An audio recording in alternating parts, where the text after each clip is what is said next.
Jump off that exhausting hamster wheel and into balanced living with Dr. Marissa. Promise you joy in the mystery. Dr. Marissa, also known as the Asian Oprah. Her mission, to be a beneficial presence on the planet. Her purpose, to be your personal advocate to live, laugh, love, learn. Her life motto, don't die wondering. Take back your life with Dr. Marissa Pay. And welcome. You're tuned in to Take My Advice. I'm not using it. Get Balanced with Dr. Marissa, the morning show here on KCAA, NBC News, CNBC News, and NBC Sports Radio Station, AM 1050, FM 106.5, and streaming everywhere. iHeartRadio, Spotify, iTunes, TuneIn, Audible, Amazon Music, Tiki Live, Rumble, Podchaser, Streaker, Spreaker, and more. Why so many places? I want to maximize my splatter zone for more hope and happiness. So there's no gossip here, no scandal, no K words, no Kardashian talk at all, no tea talk, because I want you to have 88% happiness. Why not 100%? If you're 100% happy, you're dead. We don't want to do that. So 88% happiness is our goal. I have topics and guests to that end. If you missed my interview with Ruta Lee, who was in the movie with the Brat Pack, 7 Brides for 7 Brothers. Go and free subscribe to my YouTube TV channel, and you will get access to all those great interviews, along with my red carpet playlist with interviews with Halle Berry, John Travolta, and more.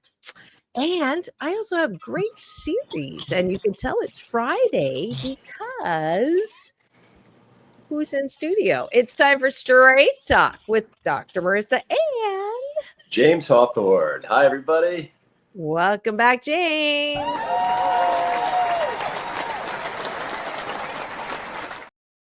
And I'll let you introduce yourself. It's been a bit since I had you do that. Sure. I am James Hawthorn. Like Dr. Marissa, I am a multi-hyphenate.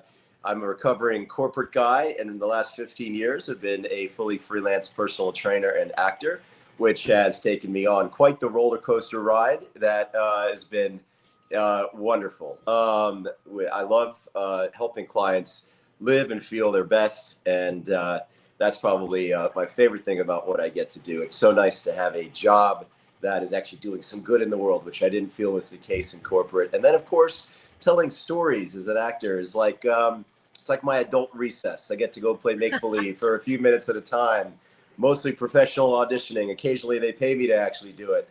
And then when I'm working with my clients, I get to be the conductor of their adult recess while hopefully making a real positive.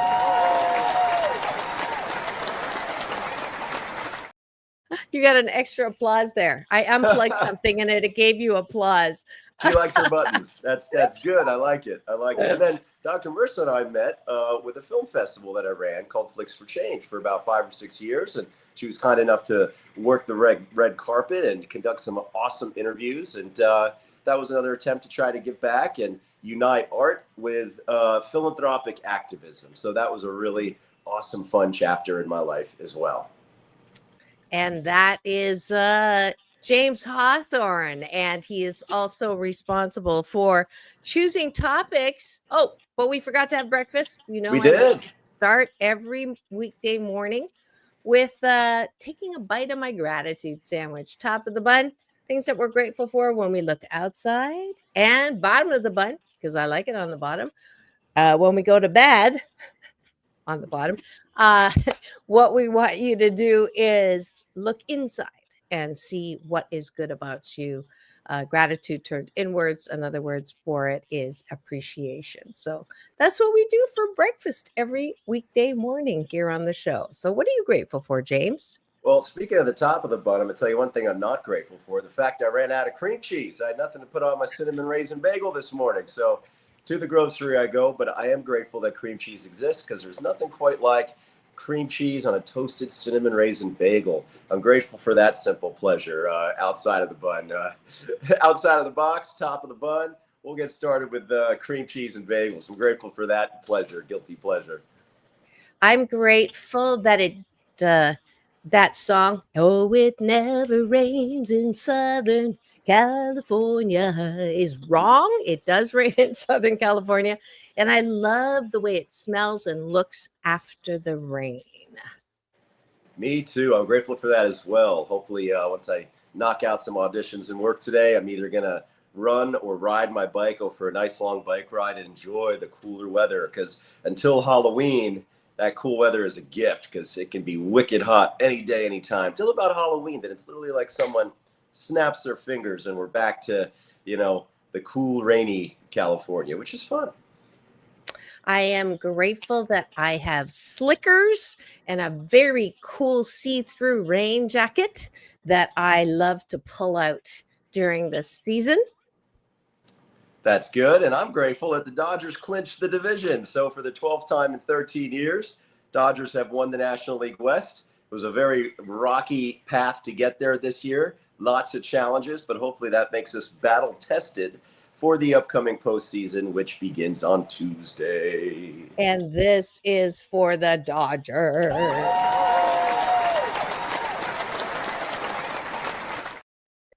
So go blue. And your co-host today is actually one of the reasons, along with my bonus dad, who's 95, that I do love the Dodgers. I have all kinds of Dodger gear and bobbleheads that I am selling. Go on eBay.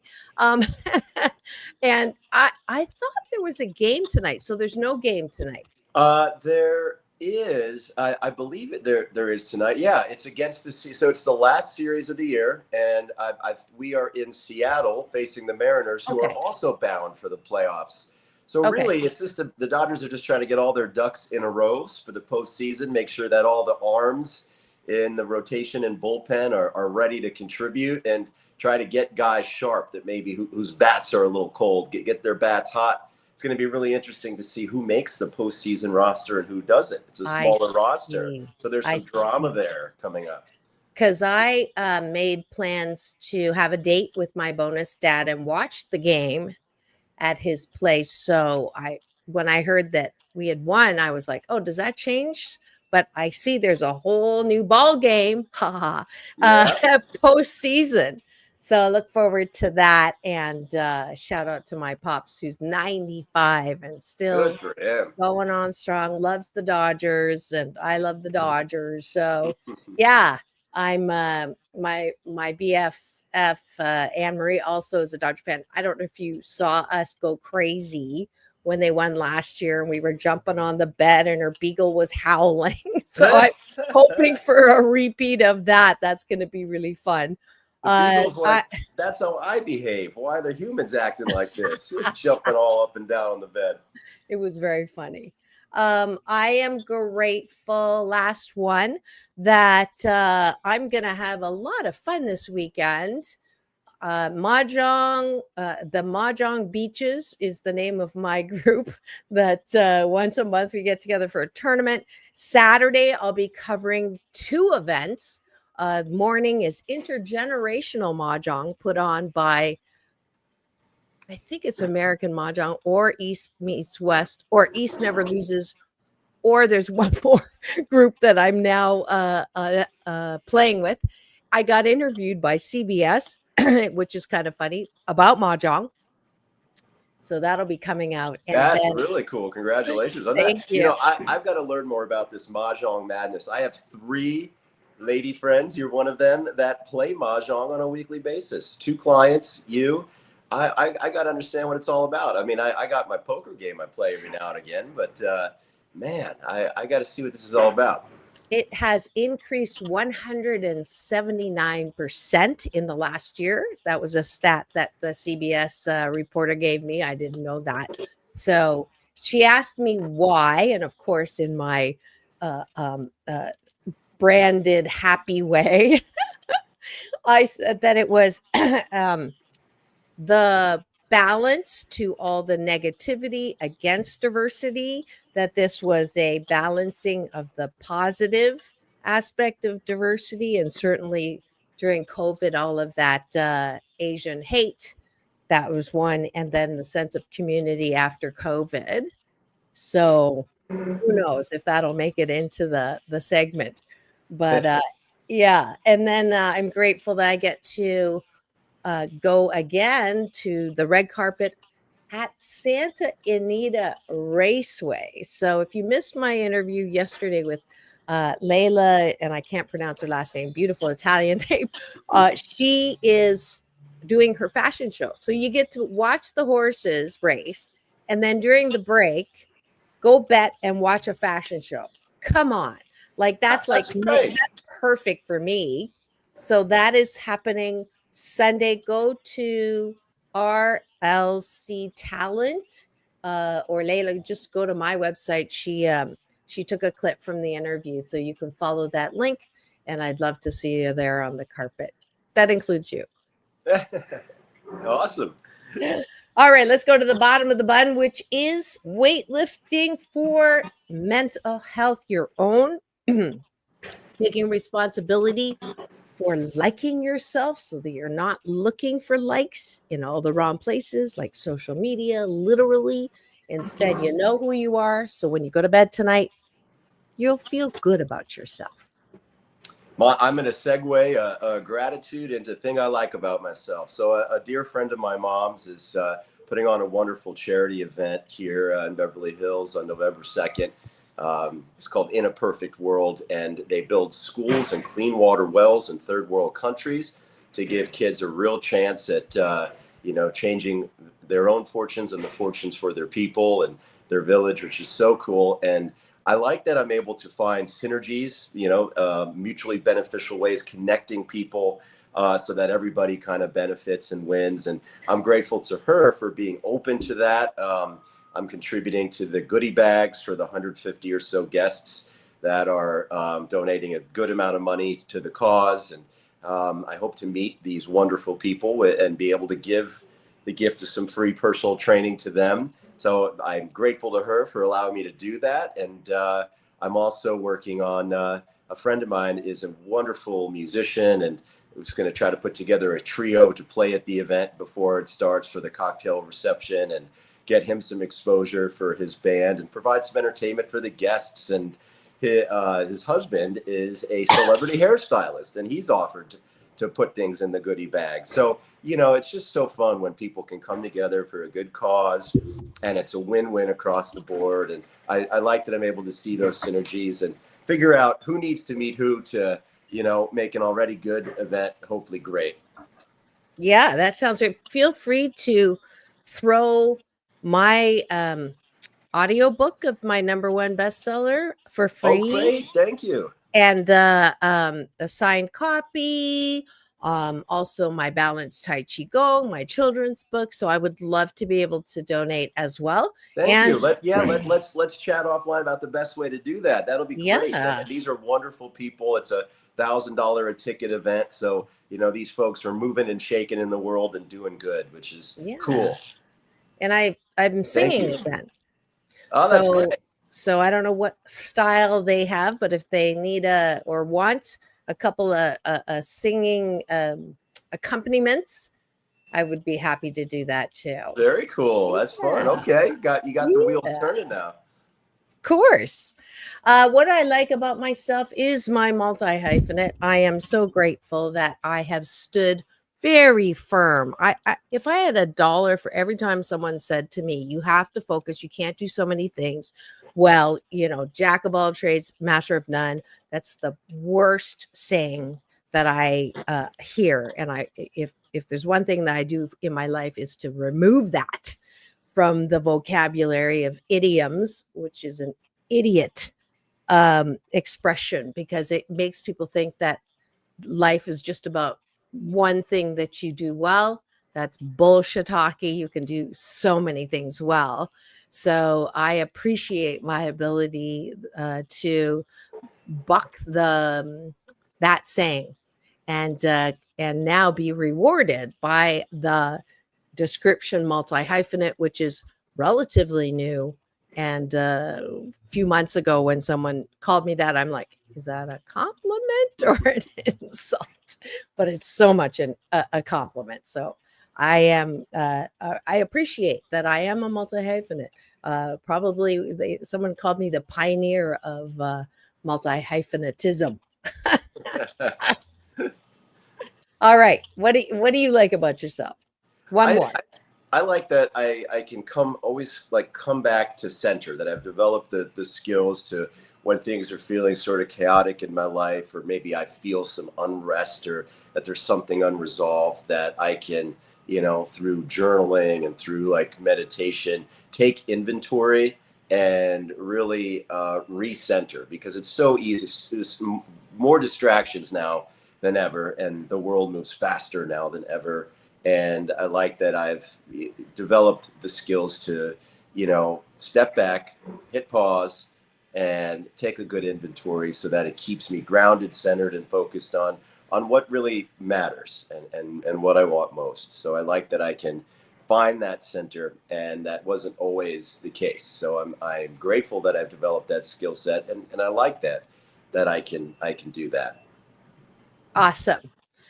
Lastly, I am grateful for my ability to move through pain and come out the other side. I have spent more time being in acceptance of the whole situation with the blood clot and not flying, and getting to the other side of focusing on what I can do on the ground, which is quite a bit.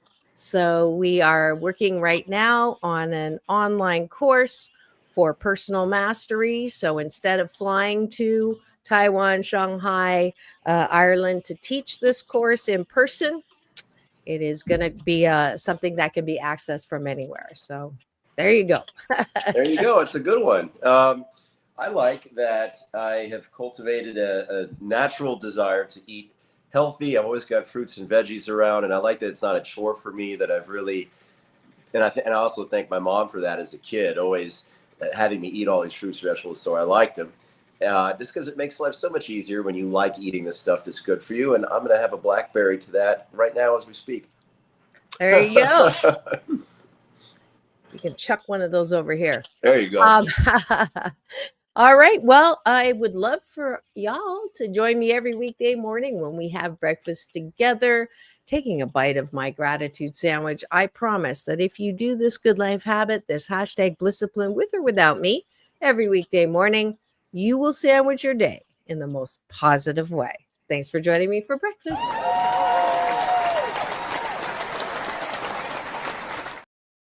And now for the topic of the day. It says everything is awesome. James, what is the topic of today? Today we're going to talk about trust and vulnerability, and how they play into relationship success. How trusting do you need to be? How vulnerable do you need to be?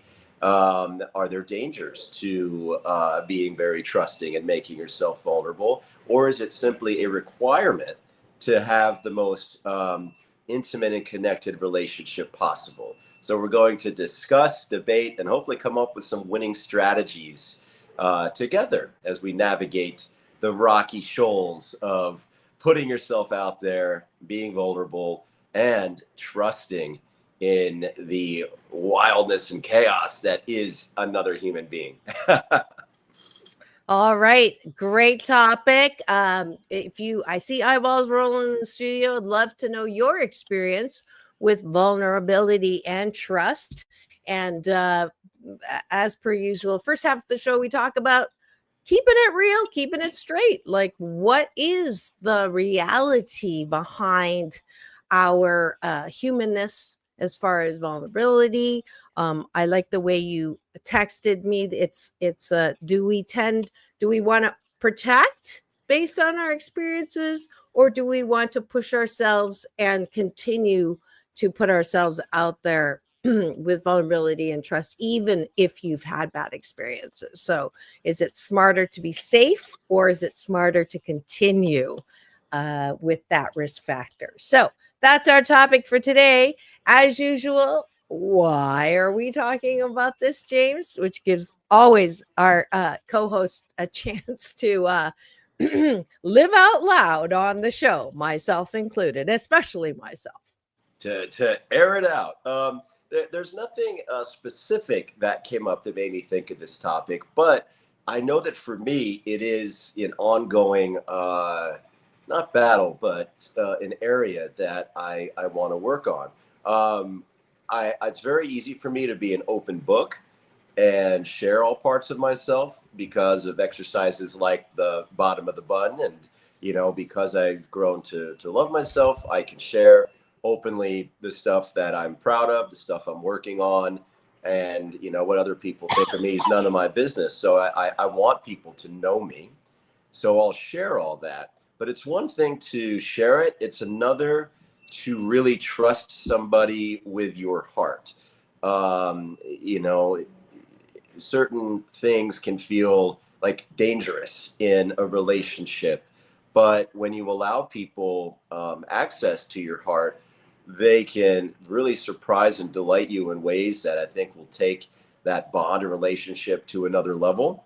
And if you don't do it, sometimes I wonder if that doesn't put a glass ceiling over the connection and the intimacy that's possible with that person. And I would like to lean in to that scariness a little bit more, because at the end of the day, right, I think I have to remind myself that if somebody hurts you, it's more a reflection on, it might be, unintentional, and it's more a reflection on them and what they're doing, and then how you receive that is up to you in terms of how you frame it. But I think with relationships, you almost have to accept that you're going to get hurt. People that love you are going to hurt you. And that's just human interaction. I don't see any way around it. So why not, accept it and lean in and allow people in, and then trust your ability to adapt and react rather than, I want to be more aware of ways in which I maybe am overly protecting my heart, not giving people full access to it, and try to break down those walls and see what happens. So that's kind of a mission of mine in general that I want to work on. Yes, I'm an open book, but I don't know that I give people open access to my heart all the time. Yeah, I've been told that, I'm very warm and inviting until you get about here, and then don't come any closer, right? Or doing this, right? Come here, go away, come here, go away. Do you mind going to your settings and hitting echo cancellation? I'm getting a little gerbil on my end, and I don't know that? Is that a why. little bit better? Yes. What did you just do? I just turned down the volume a bit so that there's not, that echo reverb. Oh, then that's what I need to ask Dr. Tiffany to do, because that happens on ours a lot. And I thought it was me. See, I was taking it personally, and it's you. Or it's what a just great technology. example. It's just technology. It's a great example of what we were just talking about. What you were just talking about is taking rejection personally, and it's not about you. It's really about them. That's one thing that hit me when you were talking. Another thing is, in my coaching practice, happiness coaching, one client in particular is a poster child for what we're talking about. He was in his 40s, and he had he was tired of being tired of not being able to have a healthy relationship. So, we talked about what was keeping him, and he identified that his heart was broken. And so that's why he was guarding his heart, and it was affecting his relationships. And I said, when did this heart get broken? And he said when he was 18. So for 22 years or more, right? 25 years, I think it was. He's been sabotaging potentially healthy relationships with that memory where he thought his heart was broken and he was going to die. I mean, that was the strength of his, being vulnerable and getting kicked in the heart. And he carried that memory. And I, we were working with that, and until he could see that, one, no one can really break your heart. They can bruise it, but your heart is your own and it will never be broken. Okay. It'll hurt, but it's not ever broken, right? No one has the ability to do that. Two, are you going to let one person's rejection of you 25 years ago ruin the rest of your, years in your book of romance? Come on. So he's happily married, children. And it's one of the success. I love doing the coaching because of things like this, where he was able to see, acknowledge, own, and move past the pain into the power. And that's all my happiness coaching is. That's wonderful. Yeah. And, I think a lot of it happens at the subconscious level. Our defense mechanisms are a subconscious thing. And so he could see that he was sabotaging himself, but a lot of the ways in which I think people do that when they're hurt is kind of below the radar, because, we have really good self-protective mechanisms. And I think it's important to look at our behaviors in relationship, look for patterns, and see maybe the things that we do. We can then pull that out of the subconscious into the conscious by looking at the behaviors, and then we can consciously decide which of those behaviors are serving us and what we want out of relationships, and which maybe took hold of us rather than us consciously employing them. Because your subconscious is like a 4-year-old.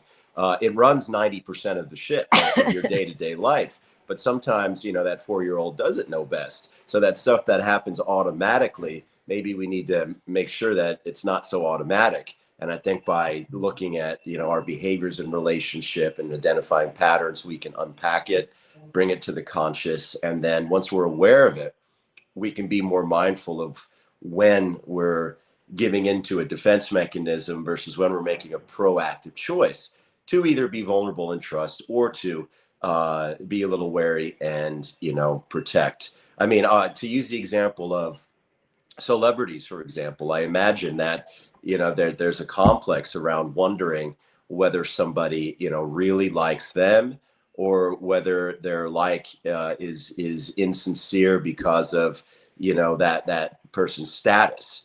And I think about that, and I can only imagine that it takes a tremendous amount of trust, for them to believe in someone else's sincerity and in their like for them. And I think, if we look at our own lives and our own patterns, we can find the triggers that maybe make us clam up, close off. And by being aware of that and being mindful, I think we can choose to be more open in those moments, or not to, if protecting, ourselves is a top priority over connection. And I do think that one comes at the expense of the others, often. Yeah. And that whole thing about celebrity, I'm glad you brought that up, because I also work with celebrities who say exactly that. I don't know if they really like me or want to be with me because of who I am, or just because of my celebrity. And my response to that is, but that is a part of you. And isn't that a great part of you that you have achieved that? Same thing with money. My clients who have a lot of money, well, I think she's with me because I have a lot of money. And it's like, yes, and that's a part of you. It's a reflection of the ambition, the success, the achievement oriented part of you. Are you going to hold someone in contempt because they value that aspect of yourself? It's all a part of you. But that insecurity, 2 examples come to mind. Howard Stern. I heard him say that he went to a high school reunion, and that, one of his best moments that he remembered was walking up to the girl who rejected him and said, "See what you turned down," kind of thing. And it was like, He's not alone. Not bashing Howard. Sorry, Howard. But it's a great example of how we hold this insecurity about, who we are. And it's silly, which is why we do the bottom of the bun. It's like, can't we own, that we are 88% fabulous, all of us, all 8 billion of us, 12% of the time we step in it. But 88% of us is so amazing. Isn't it wonderful that we have a plethora of people we can connect with who admire that? Now, to balance that out, I don't like going out with guys who are just like fawning all over me and putting me on a pedestal. I get that. I want someone who, loves me, but I do want them to admire, right? But balance it out that I'm not on that pedestal where I can fall off. So it's a kind of a tricky dicky kind of thing. And I just looked at the time. It's time to pause for news, weather, traffic, and a word from our sponsor. Please don't go away as we continue to have this fascinating conversation about vulnerability, trust, and straight talk about it with this is Straight Talk with Dr. Marissa and James Hawthorn. We'll be right back. Don't go away. 2 and 2. Peace in, peace out.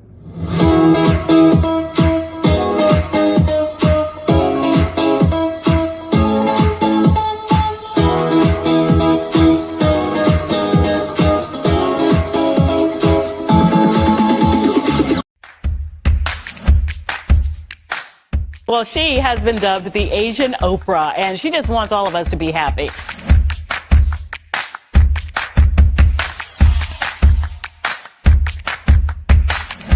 Dr. Marissa, aka the Asian Oprah, says the most important thing you can choose is choosing to be happy. You are tuned into my weekly talk radio TV show called Take My Advice. I'm not using it. Get balanced with Dr. Marissa.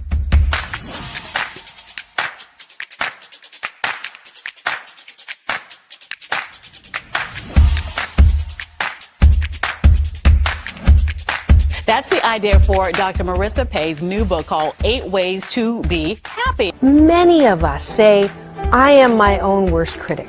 Nobody's harder on me than I am. And my response to that is, stop it! Why are you doing that to yourself?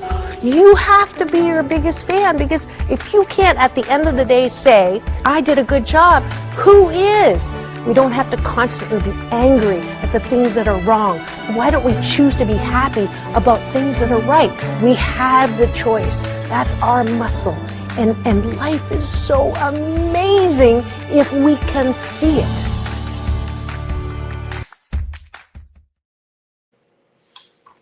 Hi, everybody. I am James Hawthorn of Action Man Fitness. You can reach out to me on Instagram at that handle.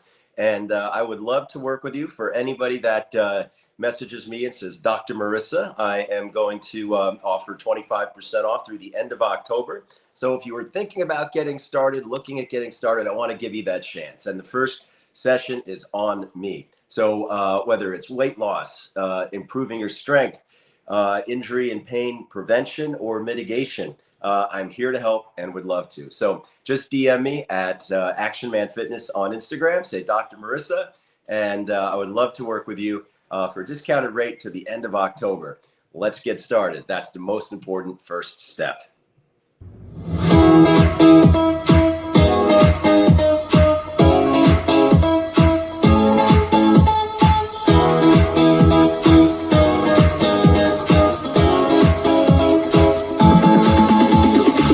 Take back your life with Dr. Marissa Pay. And welcome back. You're tuned in to Take My Advice. I'm not using it. Get balanced with Dr. Marissa, the morning show here on KCAA, home to the Asian Oprah, #1 talk in the IE. Thank you very much. NBC News Radio, AM 1050, FM 106.5, streaming everywhere, iHeartRadio, Spotify, and of course my YouTube TV channel, which if you free subscribe and give me the finger, this one, not the other one, you will get access and an alert every weekday morning to join me live in studio. like we are today with Straight Talk with myself and James Hawthorn, thank you for giving me the chance to make that offer to your listeners. absolutely. And we are talking about Trust and vulnerability. How important is it to relationship success? How much do we need to give in that arena to create the most intimate and flourishing relationships? And when is it okay to guard your heart a little bit?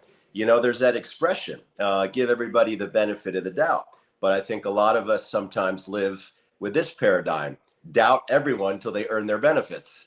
So I where like is that. where is the balance point for that? And you know, you were talking about 88% happiness, and you know how important it is for us to remember that we're 88 percent great.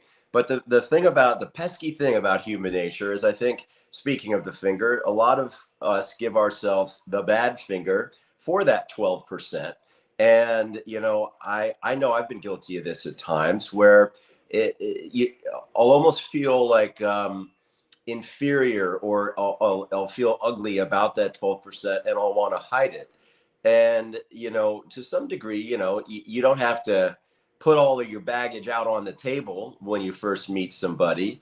But you know, if you meet somebody that is, for example, more financially well off than you, I think it's so you don't have to hide and pretend. It's okay to say, look, this is where I'm at in life, and if that's a non-starter for you, so be it. But that doesn't necessarily have to be a reflection on you that you're somehow a failure, or that's an ugliness in your life. You know, we all have ups and downs, peaks and valleys, and I think when you allow somebody to accept you for that, and they say, yeah, that's not a big deal for me, I love the other 88% so much, you know, that is like a bond, a strengthening of that connection.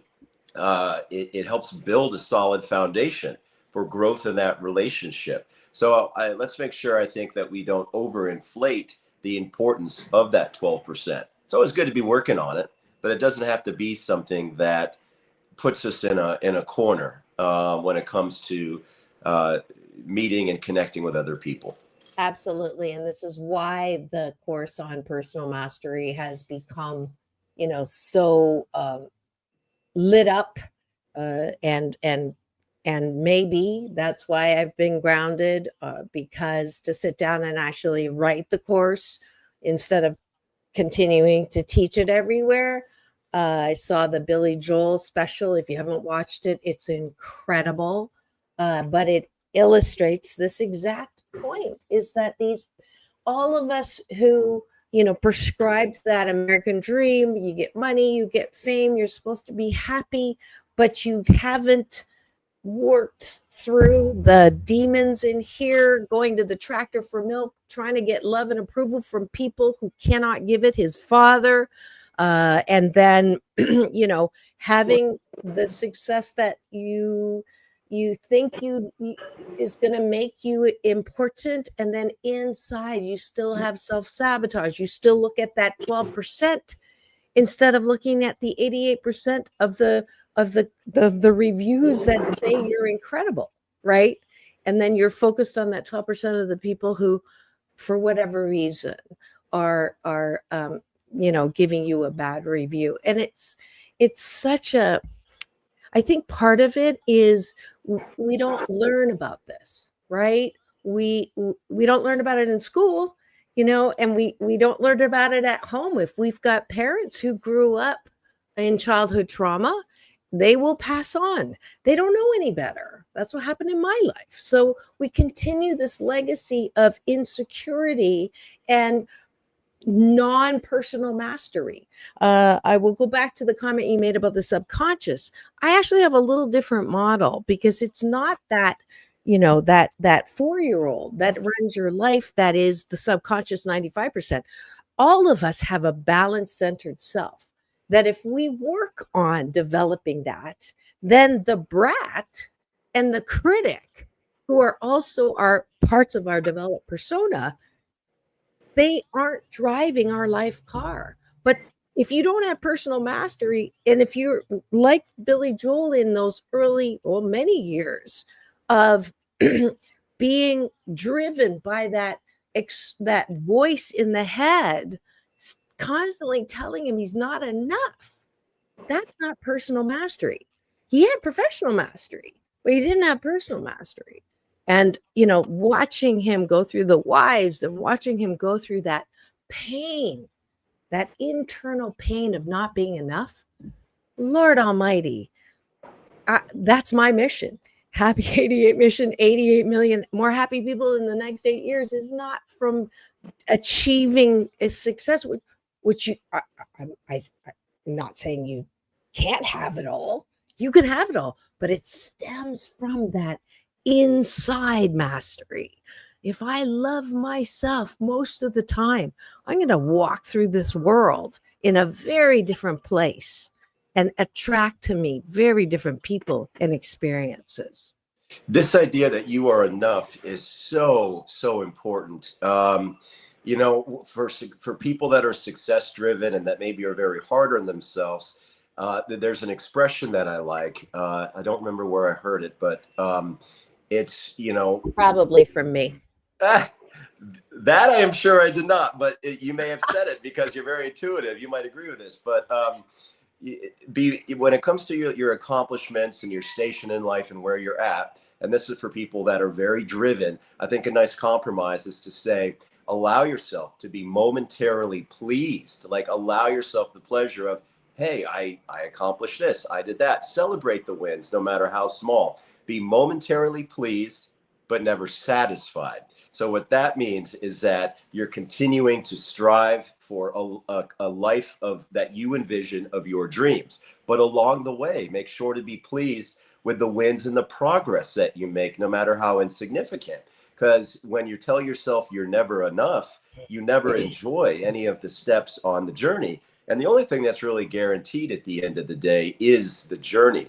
And then something else I want to bring in about this paradigm that I think so many of us suffer from, and I have at different points as well, that you're not enough, is when I was doing all my acting training, one of the biggest lessons that kept getting hammered into us through different ways was that you are enough. So a lot of people, when they act, especially on camera, they're overacting. They're being performative instead of just being simple and real, truly listening and responding truthfully, trusting that, if you are in the moment and present, that your real natural reactions are enough. The camera is going to pick up the thoughts in your eyes and that human experience. And that's what draws an audience in with acting. Similarly, I think when you're present on your dates and with other people and in relationship, and you're fully open, you allow yourself to be vulnerable. So,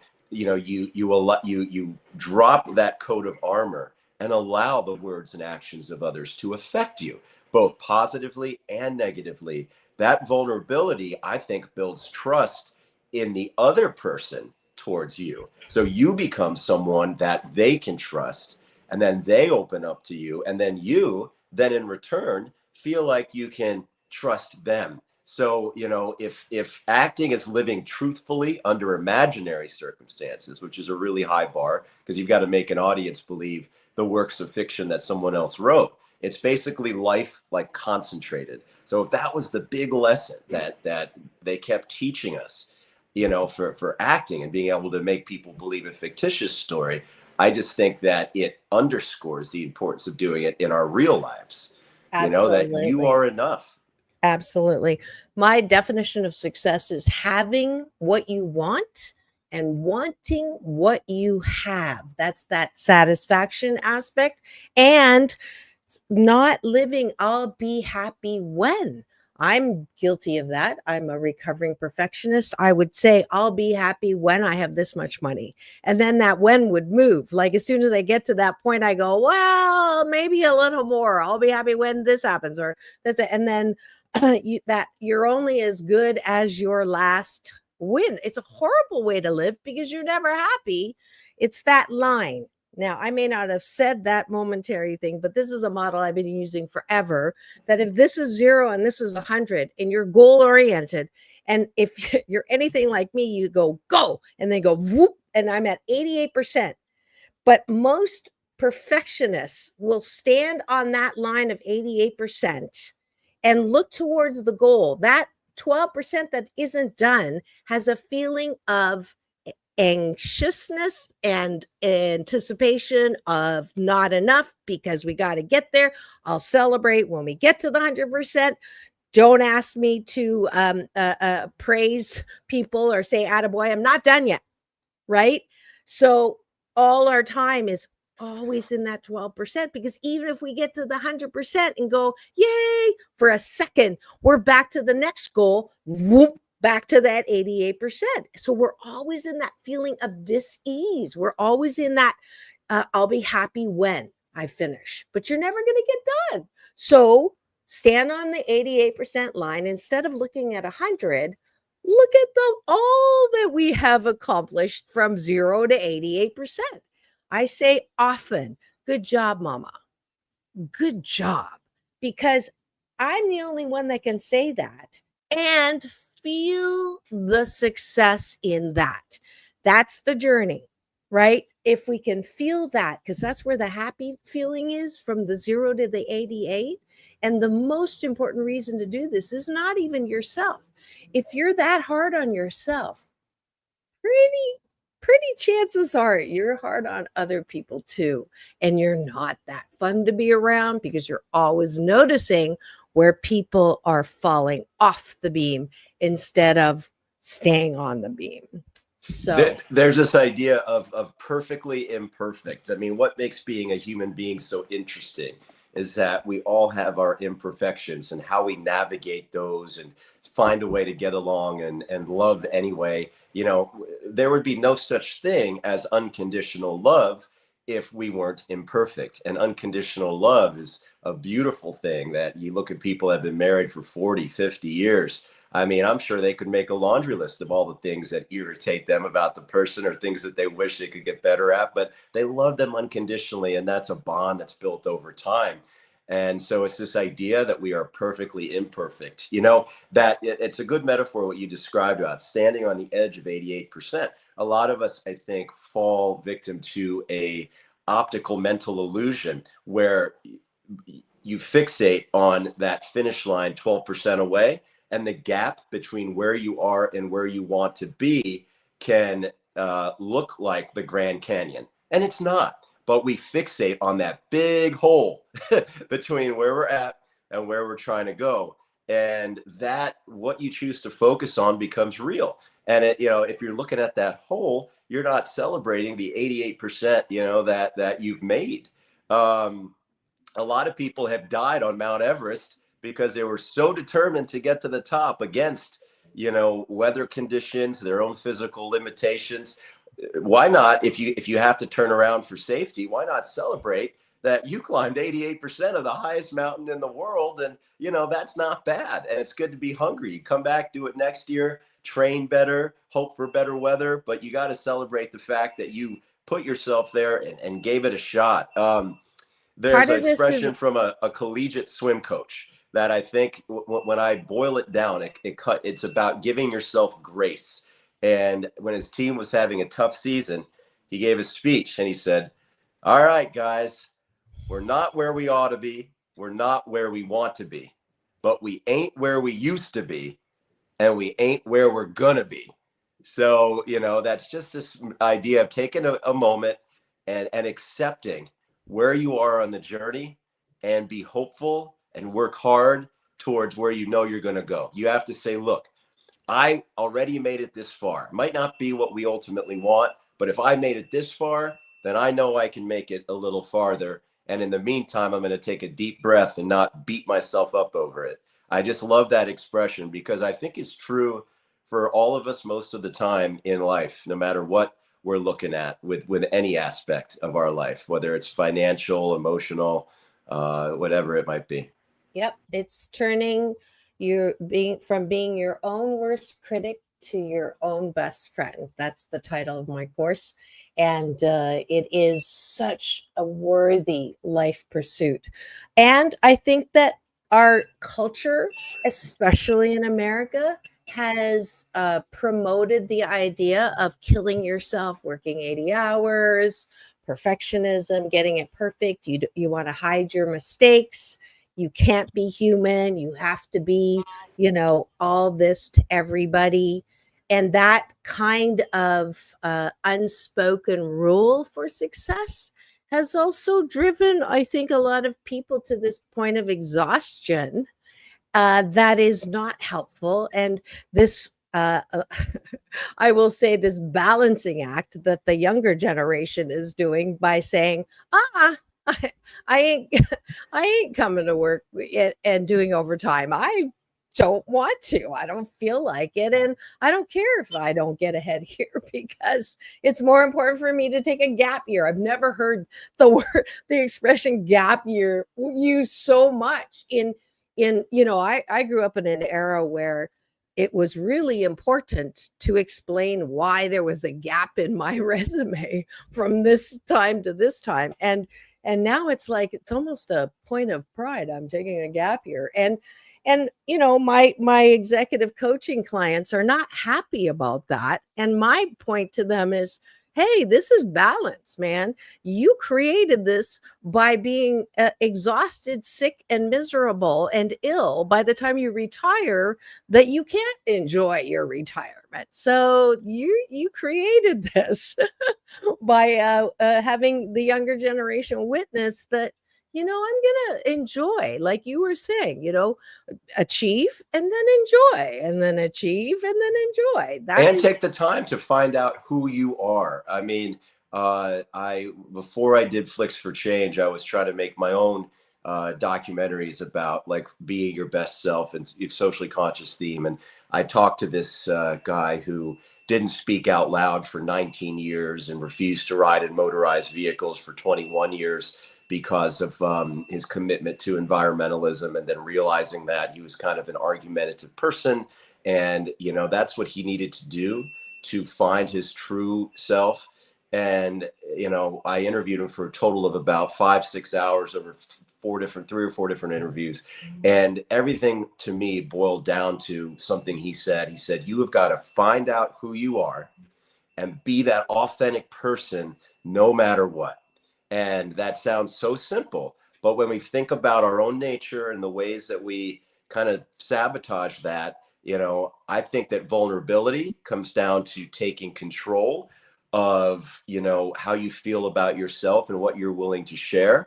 And I think that finding out who you are and being that authentic person no matter what is a good way to be truly vulnerable. And then the trust piece of the topic today is about giving up control over what other people might do and say, or not do and not say.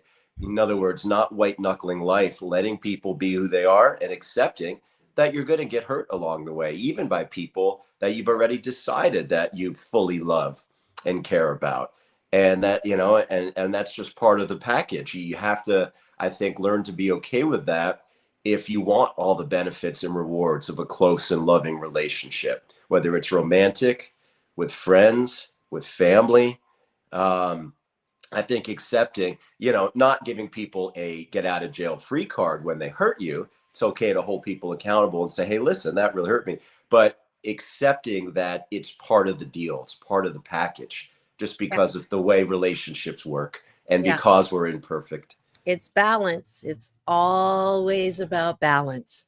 It's always about, giving people the benefit of the doubt. And if they prove that they are not worthy of that, then give them the dob. Right?